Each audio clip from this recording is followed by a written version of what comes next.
Another battle between property owners and the Lac du Flambeau Band of Lake Superior Chippewa is in court. The tribe recently declared non-native peoples could not fish for walleye and muskie in lakes within tribal territory, and they're now facing a federal lawsuit. Here and Now reporter Erica Aisi traveled to the Northwoods to hear how tribal members feel about their sovereignty being challenged in court. This report is in collaboration with ICT, formerly Indian Country Today. I feel strongly that everyone needs to take care of what we have on Earth.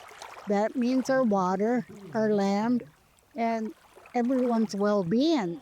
Bojikwe Madosh is a citizen of the Lac du Flambeau Band of Lake Superior Chippewa Indians, and she says she believes in preserving Ojibwe traditions, which the Lac du Flambeau tribe is defending in federal court. Let us do what we know best. Replenish our lakes, keep our grounds clean, our forests. Long Interlaken Lake is one of 19 lakes within the Lac du Flambeau Reservation that a federal judge temporarily blocked the tribe from banning non-members from fishing walleye and muskellungeon fish. We replenish the fish. We replenish what we take.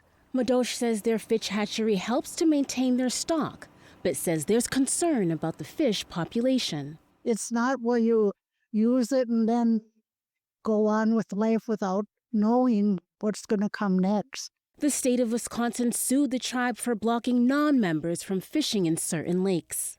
Tribal President John Johnson said the fish population is declining but needed to feed their 4,000 tribal members. A lot of it's climate change, a lot of it's logging structure, infrastructure, everything that goes on in our territory, we're here to protect it. Madosh says there's overfishing on their lakes and rivers. We need to all limit what we take, and many people are taking what many people can have as well.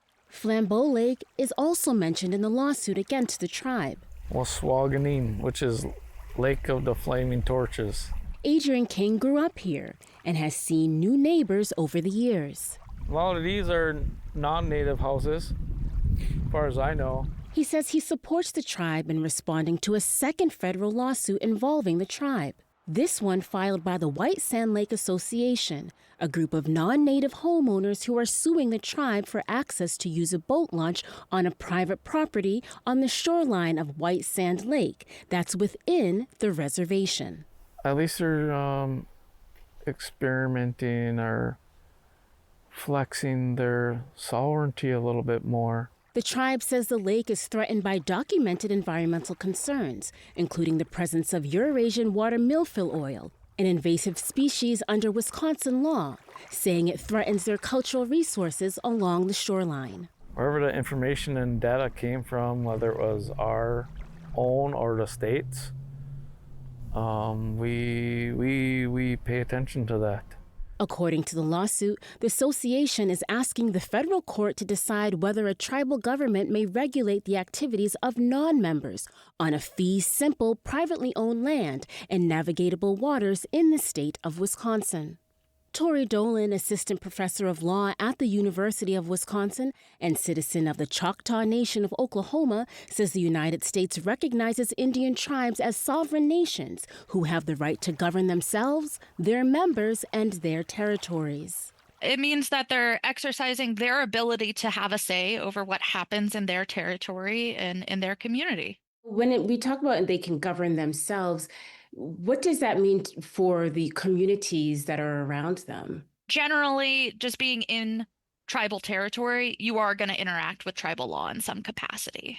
Dolan says the Lac du Flambeau Reservation is checkerboarded, with non-tribal members purchasing property there because of the Dawes Act, or General Allotment Act, of 1887.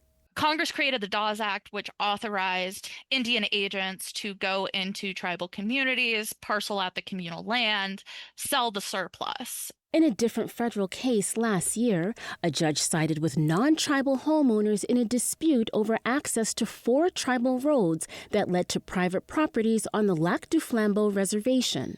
The Bureau of Indian Affairs approved these easements, and once they expired, the tribe sought to assert their property rights by closing these roads. She says the Dawes Act was motivated by a belief that Native American Indians would die out, assimilate, or be indistinguishable from non-Indian populations. That's why we have so many legal and political issues today, because they really didn't expect tribes and tribal people to endure. Dolan says she believes it's important. Their ability to enforce their own laws means their ability to continue to exist as a people, to continue to exist in their territory, and to protect the area.